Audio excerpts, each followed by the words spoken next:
आज जिस तरीके से अर्नब गोस्वामी को उनके घर में घुस करके मुंबई पुलिस के द्वारा एक काला दिन का प्रतीक दिया गया। पुष्पेंद्र जी, आपका बहुत बहुत स्वागत है हमारे चैनल के ऊपर। क्या कहेंगे आज इस काले दिन के ऊपर? देखिए, मैं समझता हूं कि आज़ाद हिंदुस्तान में पहली बार जिस किस्म से अर्नब के घर के ऊपर जैसे कोई आतंकी ऑपरेशन होता है जी। उसको पकड़ने की कोशिश की जाती है, उस अंदाज में मुंबई की एक इल्लीगल सरकार ने जिनके साथ चुनाव लड़ा उनको छोड़ करके दूसरों के साथ आपने सरकार बनाई। और सरकार का एक मंत्री अगर एक महीने पहले ये कहे कि हम अर्नब गोस्वामी को इतना टॉर्चर करेंगे कि वो सुसाइड कर लेगा, ये उसी की कड़ी में आज कोशिश की कि अर्नब के बेटे को मारा, उनकी पत्नी के साथ दुर्व्यवहार किया और जिस तरीके से वो उसको ले गए हैं और अभी मैंने सुना है कि वो अभी तक शायद वहीं हैं। ये सिर्फ इस पूरी जो मुहिम इस देश में चल रही है ये उसके ख़िलाफ़ है। मैं अर्नब गोस्वामी को एक व्यक्ति नहीं मानता। अर्नब गोस्वामी इस भारत में उन पत्रकारों में से हैं जिन्होंने सही मानों में इस देश की सोच को बदला है, नारे को बदला है, नैरेटिव को बदला है। वो तमाम ताकतें नहीं चाहती कि इस देश के सोए हुए लोगों को सच्चाई पता चले, आप कौन हैं, कहाँ से आए हैं। और वो ताकतें जो भड़ूच में बैठी हुई हैं, जो दुबई में बैठी हुई हैं, जो पाकिस्तान में बैठी हुई हैं, जो दिल्ली में बैठी हुई हैं, जो कश्मीर में हैं, जो बंगाल में हैं, ये तमाम ताकतें सामूहिक तौर पे इकट्ठा हो गई हैं और इनको सोए हुए इस भारतवंशियों को जगाने वाला जो भी होगा उसके ख़िलाफ़ ये अत्याचार करेंगे, उसको डराएंगे, धमकाएंगे, मारेंगे। लेकिन अर्नब गोस्वामी को एक ऐसे समय में इन्होंने उसके साथ गड़बड़ की है कि इनको शायद ये अंदाज़ा नहीं था कि देश में अंडर करंट क्या है। अर्नब गोस्वामी से किसी की पत्रकारिता को लेकर शिकायत हो सकती है, लेकिन अर्नब गोस्वामी ने इस देश में बहुत सारी चीज़ें ऐसी करी और उस वजह से आज देश में जागरूकता है कि आप सोचिए कि आज भी लोगों को ये नहीं पता चल पा रहा था कि आतंक का मज़हब क्या है। तो फ्रांस बता रहा है, अमेरिका बता रहा है, वियना बता रहा है, भारत ही एकमात्र ऐसा देश है इसको मज़हब नहीं पता चल पा रहा था। तो अर्नब ने कहा कि जब पूरी दुनिया कह रही है ये इस्लामिक आतंकवाद है तो हम क्यों नहीं कह रहे हैं? क्या वजह है कि हम सच्चाई से मुंह मोड़ते हैं? जो सेकुलरिज्म का फ्रॉड 1976 में भारत के संविधान में रात के अंधेरे में किया गया, वो 76 वाला जो संविधान में सेकुलरिज्म है उसका मतलब क्या है? उसका तो ट्रांसलेशन भी गलत हुआ है, वो तो इलीगल है। भारत के प्रीएम्बल में कोई बदलाव नहीं कर सकता था, आपने कर दिया। तो इस देश में एक तरफा चीज़ें चल रही थी, सेकुलरिज्म एक तरफा था, भाईचारा एक तरफा था, हिंदू मुस्लिम का भी भाईचारा एक तरफ था, सारे धर्म बराबर है, ये नैरेटिव चले। वो नैरेटिव टूट के इस देश की सदियों पुरानी संस्कृति का नैरेटिव ऊपर आ रहा है। इसलिए ये ताकतें सिर्फ शिवसेना नहीं है, इसमें कश्मीर के वो दलाल भी हैं जिन्होंने अपना अभी रिसेंटली बाप बदला है।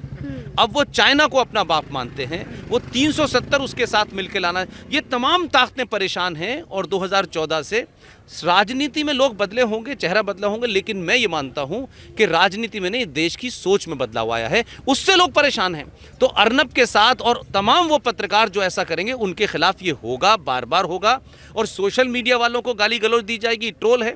लिहाजा आप किन्स की बात कर रहे हैं कि उन्होंने इलीगल, वो तो खुद ही इलीगली उनका जन्म हुआ है भाई, इलीगल हैं ये लोग भाई। इन्होंने जो सत्ता पे काबिज हुए वो इलीगल ही हुए ना।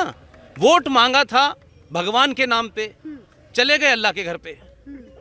तो सवाल ये है कि तुम्हारा तो जन्म और गठजोड़ ही इलीगल है ना। अगर उद्धव ठाकरे में दम है तो इस भारत के फॉर्मर होम सेक्रेटरी जनाब NN वोरा की 93 में भारत के नेताओं अंडरवर्ल्ड की नेक्सस के बारे में एक रिपोर्ट है, वो रिपोर्ट रखी हुई है। 93 की NN वोरा कमीशन की रिपोर्ट बाहर कर दें, इस देश के 80% लोग नंगे हो जाएंगे। वो ना हो उसको दबाए बैठे हैं। तो ये कोई एक अर्नब गोस्वामी का झगड़ा नहीं है। अर्नब गोस्वामी को सिंबल बनाया है कि अर्नब गोस्वामी जिसके ऊपर कोई आप आरोप नहीं लगा सकते थे, ना वो किसी प्रधानमंत्री का प्रेस एडवाइज़र था, ना वो किसी पार्टी के ऑफिस में राज्यसभा का टिकट लेने गया। तो वो तमाम सारे हताश निराश जो पत्रकार हैं, जो शाम को सिर्फ 7 बजे के बाद उनका सूरज डूब जाता है, उनको लगता है कि देश ऐसे ही चलेगा। देश ऐसे नहीं चलेगा, ये देश के लोगों ने बता दिया। वो समझना नहीं चाहते और हम उनको अब ज़्यादा समझाना नहीं चाहते। लिहाजा एक नहीं करोड़ों इस देश में अर्नब गोस्वामी होंगे, उसमें आप भी हैं, बहुत सारे लोग हैं। ये लड़ाई रुकेगी नहीं और ये लंबी लड़ाई है, ये एक दिन की लड़ाई नहीं है। अभी बहुत कुछ होने वाला है। जब कोई चीज़ समाप्त होती है तो थोड़ी उथल पुथल होती है। अभी आप उस दौर से गुजर रहे हैं। ठीक है सर, मैं बस एक सवाल आपसे और पूछूंगी, क्या अर्नब गोस्वामी की सिर्फ इतनी गलती हो गई कि इतने सारे सवाल वो अपने पीछे खड़े करके चले गए, ये इतनी गलती है सिर्फ? नहीं, मैंने कहा कि अर्नब गोस्वामी ने वो सवाल पूछना शुरू किए जो हमारे देश में पूछते ही नहीं था पत्रकार। इसलिए अखलाक की घटना यूएनओ चली जाती है, अखलाक की घटना इंग्लैंड में चली जाती है, अखलाक की वजह से इंटॉलरेंट हो जाता है पूरा देश। लेकिन इसी देश में एक भारत का पहला मुसलमान गृह मंत्री बना, कश्मीर राज्य से आया, 2 दिसंबर को शपथ लेता है, 8 दिसंबर को उसकी लड़की गायब हो जाती है और उसको छुड़ाने के लिए देश दुनिया के 4 दुर्दांत आतंकवादियों को छोड़ा। फिर गुलाम नबी आज़ाद के घर में बच्चा गायब हो जाता है, 27 को छोड़ा। फिर सैफुद्दीन सोज के घर में गायब हो जाता है, फिर 7 लोग छोड़े। आज वो तमाम सारे लोगों का संकट ये है कि उस मुसलमान देश के पहले गृह मंत्री ने अपनी देखरेख में शपथ लेने के मात्र 45 दिन के अंदर, दुनिया में इससे बड़ा कोई जेनोसाइड नहीं हो सकता, एक्सोडस नहीं हो सकता, कि जो उस मातृभूमि के ओरिजिनल लोग थे, कश्यप ऋषि के वंशज थे, उन्हें उनकी पूजा पद्धति, उनकी संस्कृति के कारण उनके पड़ोसी मुसलमानों ने मारा।